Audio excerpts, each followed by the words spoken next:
morning to our listeners. Today is 6th of May 2021 and you're listening to the ASU Express Bulletin. Let's start with Paki, who will tell you about the COVID news. So for today's COVID-19 update, third wave inevitable, says center. 10 facts and centers COVID update. Phase 3 is inevitable given the high levels at which this virus is circulating, but it is not clear at what time scale this will occur. Dr. K. Vijay Raghavan said at the government briefing. Vaccines need to be updated and current surge in infections seems to be because of the Indian double mutant virus and the spread of UK variant flowed. Niti Aayog member and chief of National Expert Group on the vaccines, VK Paul said, if anything more is required, those options are always being discussed. There is already a guideline to states to impose restrictions to suppress the chain of transmission. India accounted for nearly half of the cases reported worldwide last week, WHO said on Wednesday. Daily infections rose by 3.82 lakh on Wednesday. Health Ministry data showed even though testing has slowed in many areas. Hospitals are scrambling for beds and oxygen as they desperately battle the deadly surge in infections, which mocks instrumentariums struggle to deal with seemingly unstoppable flow of bodies.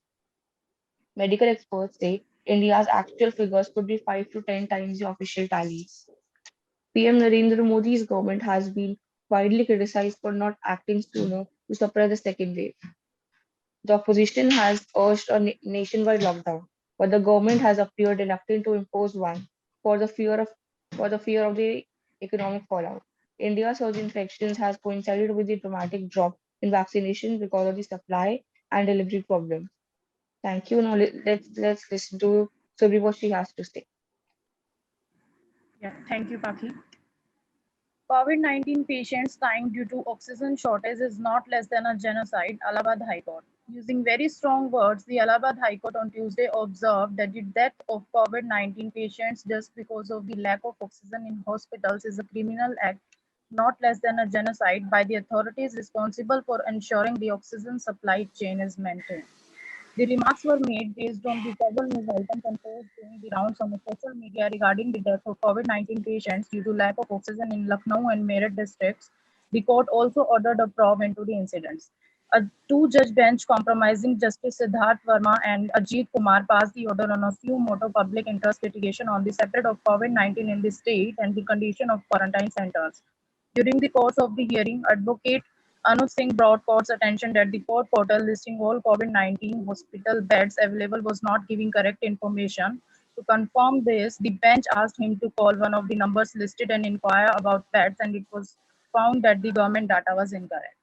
Thank you. Thank you, Sobi.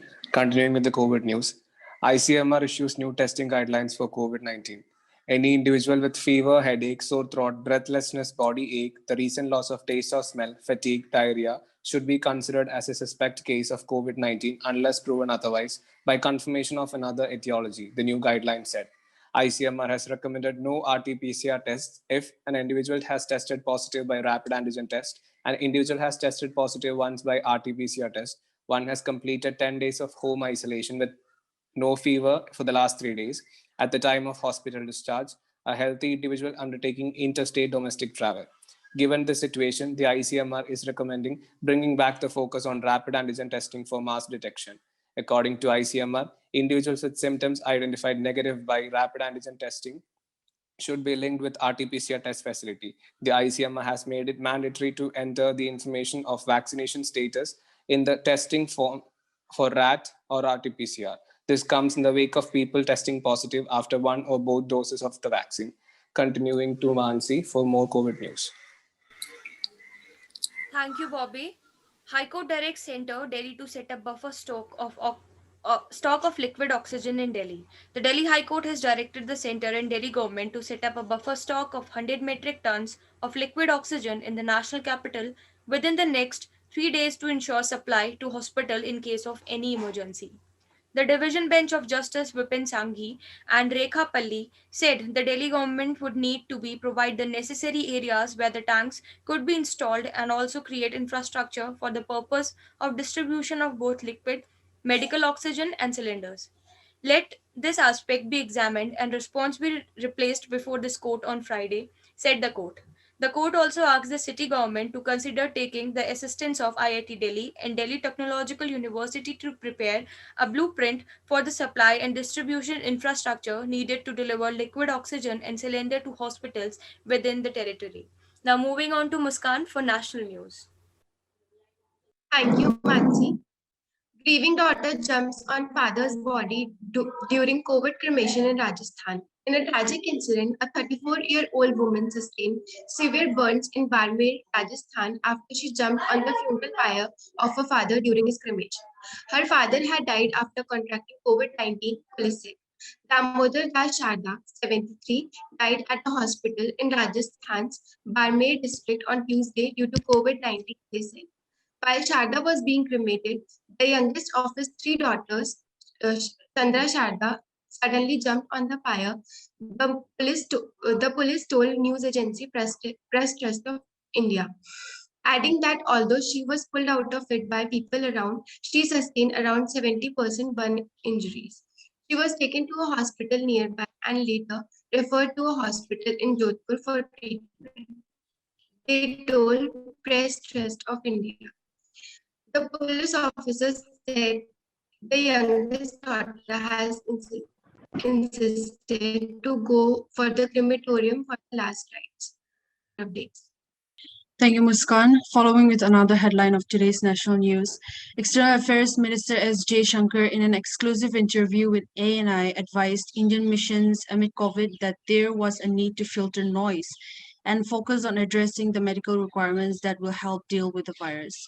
He has said that his message to Indian missions is to focus on the very serious situation back home, just like government is focused on addressing the pandemic single-mindedly, and to not get distracted by debate surrounding the surge of COVID-19 cases in the country.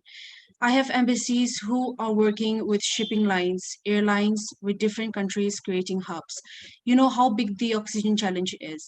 So we are getting liquid medical oxygen, we are getting cryogenic tankers, we are getting oxygen tanks, oxygen cylinders. You have to locate them, organize them, and you see support is flying in from other countries. All of that requires coordination, Jay Shankar said. Thank you. And next up, we have Rashi for city news updates. Thank you, Sunil. Now it's time for city news. Vaccinating journalists top priority. Separate centers to be set up. Yogi Adityanath. Chief Minister Yogi Adityanath on Tuesday said journalists and their families would receive special consideration and priority in the COVID-19 vaccination, and separate vaccination centers would be set up for them. Adityanath said the state government recognizes journalists' efforts to cover the pandemic by putting their lives at risk daily. He instructed officials to ensure every journalist gets vaccinated. If required, go to their workplaces and administer free vaccination.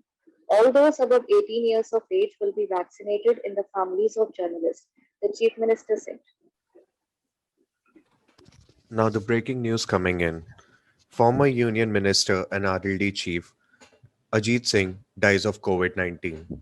He battled with the condition till the very end and breathed his last morning today, said his son in a tweet.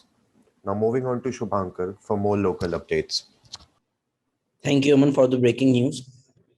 Madhya Pradesh, one arrested for selling empty packets of COVID-19 vaccine in Indore. Madhya Pradesh police has arrested one person for selling empty packets of COVID-19 vaccine in Indore. The accused, identified as Suresh Yadav, was arrested by the Vijayanagar police after he cheated the relatives of COVID patients worth rupees 2 lakh in the name of providing a vaccine. Sub-Inspector Suresh Kumar said the relatives of family had met Suresh on social media where he promised them to provide the vaccine. The accused had promised to the relatives of the patient to give the vaccine worth rupees 2 lakh, but in the name of the vaccine, he handed them over an empty vial wrapped in a packet of bread on March 25th, the sub-inspector said. The police have arrested the accused on fraud charges. Now we will move on to Tanya for more updates. Thank you, Shubhankar. Fire in Delhi Vikaspuri COVID Hospital. 26 patients rescued. A fire broke out at a private COVID hospital in West Delhi, Vikaspuri, late Tuesday night.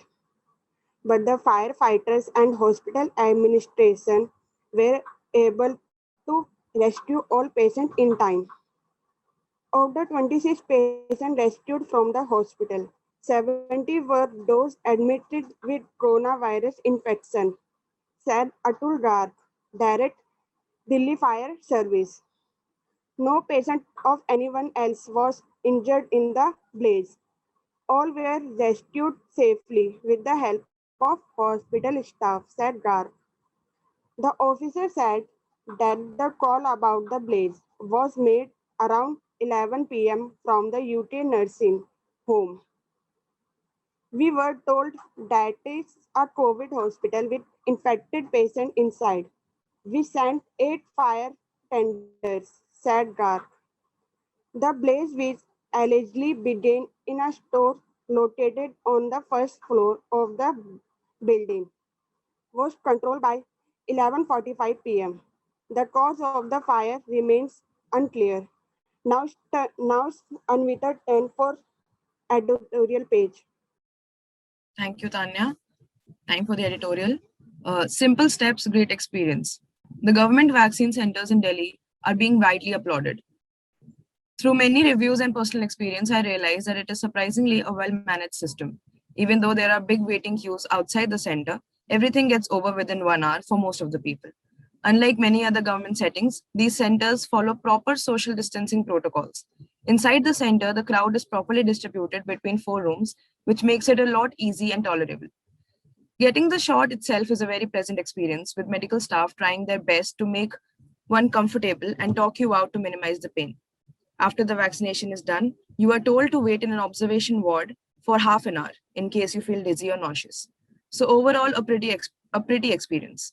Contrast this with the chaos and confusion that the country is undergoing with respect to the medical facilities, oxygen supplies, ventilators, and overall management of the patients, hospitals, and the process at large. It is clear that with little planning and foresight, things could have been very different. At least this is what I personally experienced during my vaccination process. Even after several early warnings regarding the second wave by the panel of experts, the Indian government did not plan accordingly. So many lives could have been saved if only the warnings were taken seriously, and instead of events, rallies, and celebrations, energies were spent on preparing for the eventuality. We hope that the lessons are learned, though the hard way, and we will be more prepared and focused for the possible net waves. This is least we expect as citizens of this great country. Thank you. Over to Aman. Thank you, Anvita.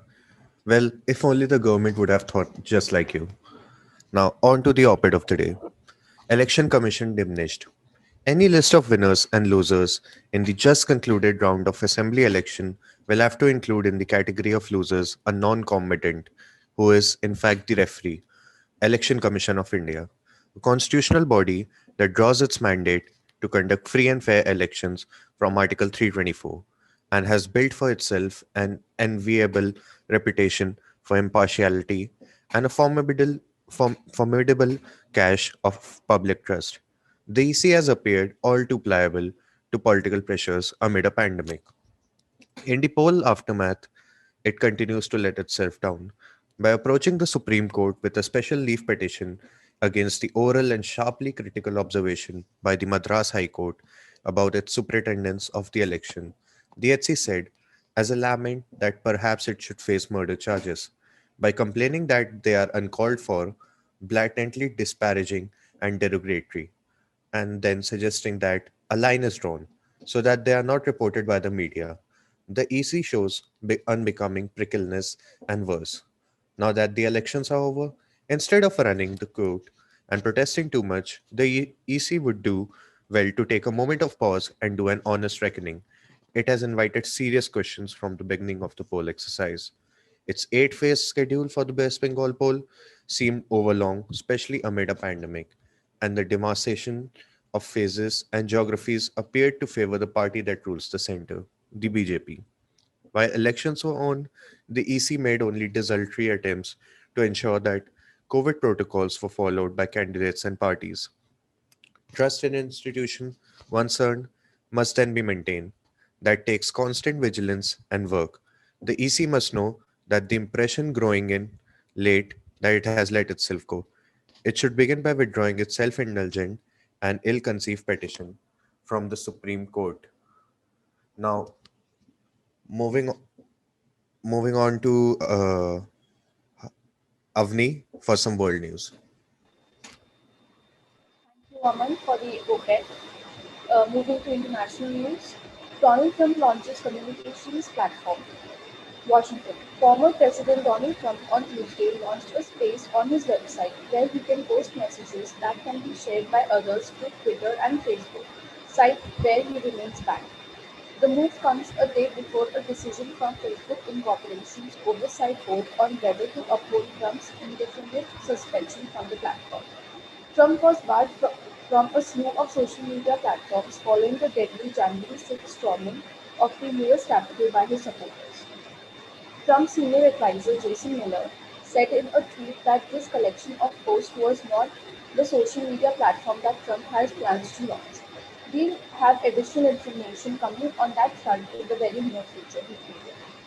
The site, which was first reported by Fox News, is plucked from the desk of Donald J. Trump and contains posts from Trump that can be shared and liked. A source familiar with the matter said it was built by Campaign Nucleus, the digital service company created by Trump's former campaign manager Brad Parscale. Facebook did not immediately respond to a request for comment on how it would treat posts shared from the news space. Uh, Twitter, which Trump used heavily and where he had 88 million followers, has said its ban on him is permanent, even if he runs for office again. Alphabet Incorporation's YouTube has said it will restore Trump's channel when it decides the risk of violence has decreased. That's all for the international news. Now moving to Dhairy for more updates. Thank you, Avni. Now let's hear it from Joe Biden. US is helping India significantly, says Joe Biden. Joe Biden said by July 4th, the US is going to send 10% of AstraZeneca vaccines to other countries. Washington. The US is helping India significantly in its fights against the second wave of COVID-19 by sending its material and machine parts. So far, 6 air shipments funded by the United States Agency for International Development, USAID, have departed for India from US.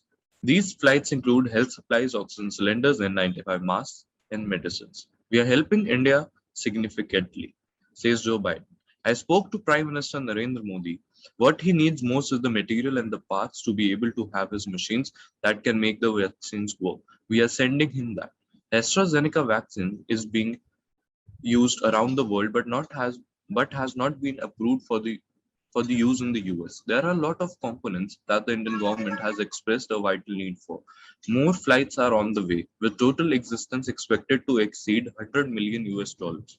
In terms of oxygen support, which is a big component of what they need right now, we are talking about oxygen cylinders. So the US aid delivered approximately 1,500 cylinders that will remain in India and can repeatedly be refilled at local supply centers.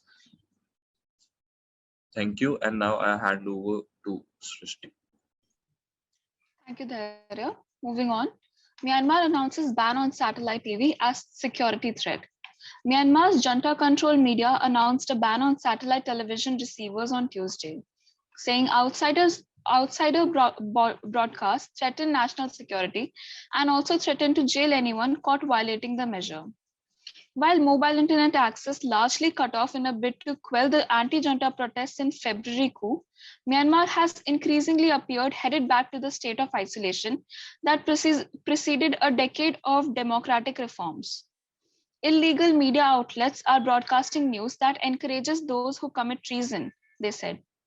In the face of widespread opposition, the junta has struggled to impose order since overthrowing elected leader Aung San Suu Kyi and ending an unsteady transition to democracy. The junta said it had to seize power because its complaints of fraud in a November election won by Suu Kyi's party were not addressed by an election commission that deemed the vote fair. Now, I'd like Snigdha to go forward with today's cartoon. Thank you, Srishti. Now it's time for the cartoon of the day. Amid a surge in coronavirus infections in the country, opposition leaders hit out at the Modi government over its handling of the pandemic, alleging its failed policies led to a second wave of the COVID-19 pandemic in India. Over to Harish for some business news. Thank you, Snigdha, for presenting the cartoon of the day. Now let's move on to the financial news of the day. RBI says loan moratorium for small borrowers, see who qualifies. The Reserve Bank of India reopened its one-time loan restructuring plan for individuals and small businesses affected by the state-wise lockdowns. Individuals, small business and micro, small and medium enterprises, MSMEs, having exposure of up to 25 crore who did not avail restructuring earlier and where loans were classified as standard as on 31st March 2021 will be eligible for loan restructuring in the second round. Restructuring under the proposed framework may be invoked up to September 30 and shall have to be implemented within 90 days thereafter, Mr. Das said. In a separate development, the RBI governor said the central bank will provide a term liquidity facility of 50,000 crore to ease access of funds for emergency medical services. Thank you. Now let's move on to Arush for the sports bulletin. Thank you, Harish, for a rather important financial piece. Moving on to the world of sports, call to shift 2020 World Cup to UAE becomes louder. One of the major reasons behind hosting this year's IPL in India was setting an example for hosting the ICC T20 World Cup in October-November this year. However, with the Indian Cricket Board postponing the IPL midway through the season, the chances of hosting the T20 World Cup in India have suddenly become slim. The T20 World Cup will be played between 16 national teams. As the IPL bubble started detecting multiple COVID-19 cases in the last few days, there was much apprehension about maintaining a secure bio bubble for 16 teams later in the year. Reports by the Times of India tell the tournament could well be played in UAE now, with BCCI playing the host. The BCCI had successfully organized last year's IPL at 3 venues, Dubai, Sharjah, and Abu Dhabi in UAE. It is learned the board had to pay the Emirates Cricket Board around rupees 90 crore besides the expenses to host the 2-month tournament.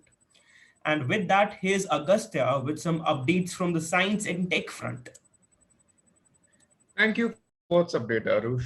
Let's hope the 2020 has a lot better luck than the IPL this year.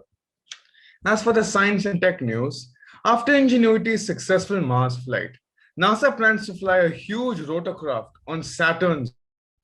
The historic moment of the first powered flight on another world happened 12 days ago and will be succeeded this by another even more powerful flight on another world. NASA is planning to put a vastly larger rotorcraft, codenamed Dragonfly, on Saturn's largest moon, Titan, 7. Although Dragonfly and Ingenuity are similar in the sense that they are both flying craft on other worlds, their construction couldn't be more different, from the way that they're powered to their sheer mass. Comparing the two is like comparing an eagle to a gnat in terms of scale. Dragonfly will launch from Earth and embark on what will be an 8-year journey to Titan, the second moon in the solar system. According to NASA, Dragonfly will have the same goals as Ingenuity. If Dragonfly succeeds, it will be the second rotorcraft to fly on a celestial body other than Earth. Cameras on the rotorcraft will also stream images during flight, giving people on Earth a view of the Saturn moon. And at nearly half a ton, it will set a record for the heaviest powered controlled craft flown on another planet. The entire mission will cost around $1 billion. And now, over to Ritika for some offbeat news. Thank you, Agasti, for your update. Time for offbeat news. Youngster volunteer in Lucknow to cremate COVID-19 victim with dignity amid the second wave of coronavirus infection that has deprived people of performing the last rites of their loved ones. A group in Lucknow has volunteered to cremate COVID-19 victims. A group of young men from Rajajipuram in Lucknow have come forward to cremate any such COVID victim with dignity. They also cremate COVID victims who have no family, according to sources. Member of the group released their name and contact number and appealed to COVID-affected family to contact them. In a message, these corona warriors also stated that they will perform the last rites of the victim on their own expense. Thank you. Now over to you, Simran. Thank you, Ritika. Videos show locked ICU, dead bodies within, and the staff hiding.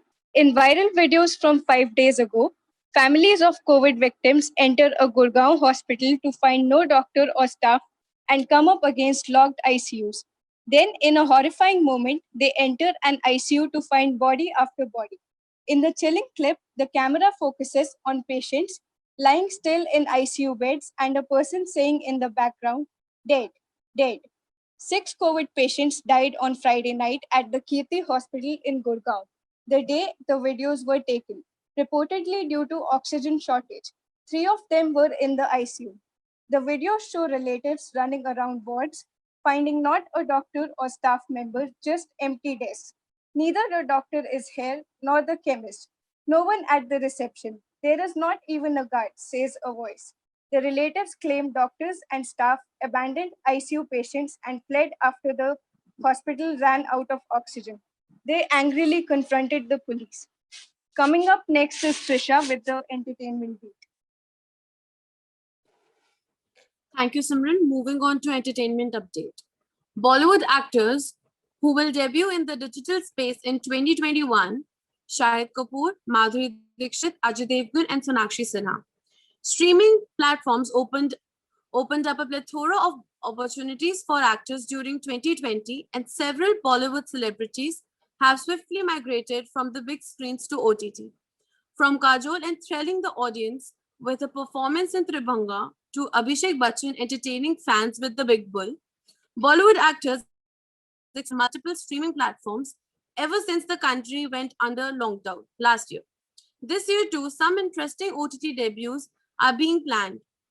Ajay Devgan in Rudra will debut in an action-packed avatar in the digital space. Rudra, The Edge of Darkness, is said to be a remake of British series Luther. Madhuri Dixit in Finding Anamika. Madhuri will focus onto streaming platforms with a seemingly promising web series while she plays the lead. The story is based on a global star, wife, and mom who suddenly goes missing without a trace, and as the police and loved ones search for Anamika's facade stripped away, revealing hidden truths and painful lies of a life as an iconic actress. Shahid Kapoor is also giving up to entertain on OTT with a quirky drama series directed by Raj and DK. And Sonakshi Sinha is set for a smashing debut on OTT as she plays the lead in the tentatively titled Fallen. Thank you. Moving to Harish for the opening bell. Now let's move us towards the opening bell, following with the updates of prices in petrol and diesel. Indian indices opened on a positive note on May 6 with Nifty above 14,600. Sensex was up 172 points at 48,850 and the Nifty was up 54 points. About 1,130 shares have advanced, 271 shares declined, and 74 shares are unchanged. Petrol and diesel prices hiked for the third consecutive day. Petrol and diesel prices across metro cities was hiked for the third consecutive day on May 6. In the national capital Delhi, petrol prices were hiked by 25 paise and diesel prices by 30 paise. People in New Delhi will now shell out 90.99 rupees per liter for petrol and 81.42 per liter on diesel.